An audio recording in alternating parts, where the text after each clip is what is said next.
With polarizing views of health concerns, public policy, and bigotry repackaged as science, this was a horrifying time for people, not just the phobic types who controlled society, but for those who were blamed for a coming paradigm shift. Society in the 1920s was experiencing a massive shift to industrialization and urbanization, which, through no fault of a specific person, began to rip families apart.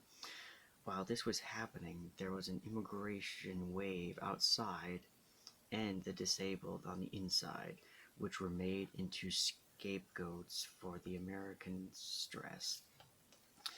There was always people in need before industrialization, but the faster society and different work lifestyle pushed those in need further away as financial burdens flipped the family script.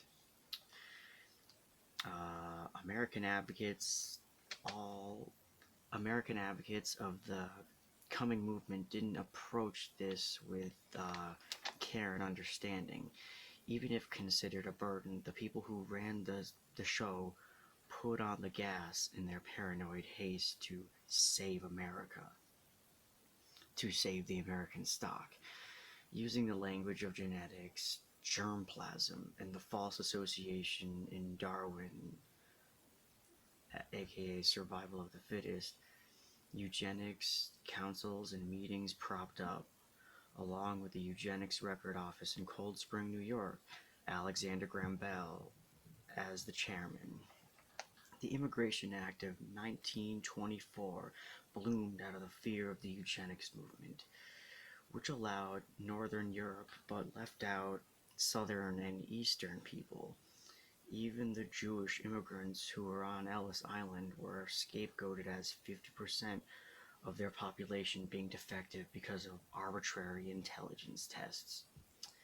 It didn't matter if you were good at school or not, as eugenicists sterilized Carrie Buck, ignoring her schooling, which suggested she was, a normal intelligence, yet lost her court case with a standard saying 3 generations of imbeciles is enough. Although her family was never directly denied, Anne Frank's family were having complications to enter America, likely due to blurred perception of immigration status based on the paranoia and confusion of the events. So her family were never processed, and the rest is unfortunately history.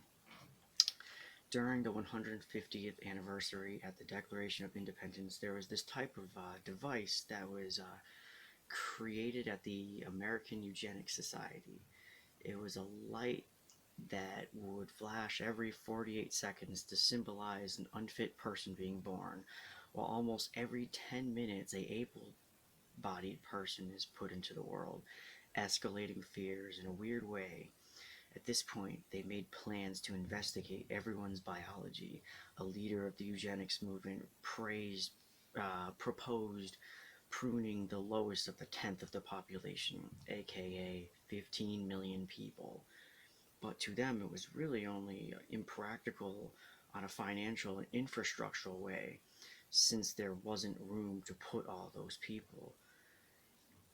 In the end, the sterilization stopped eventually, which 7,450 Virginians and 20,000 Californians ended up losing their livelihood.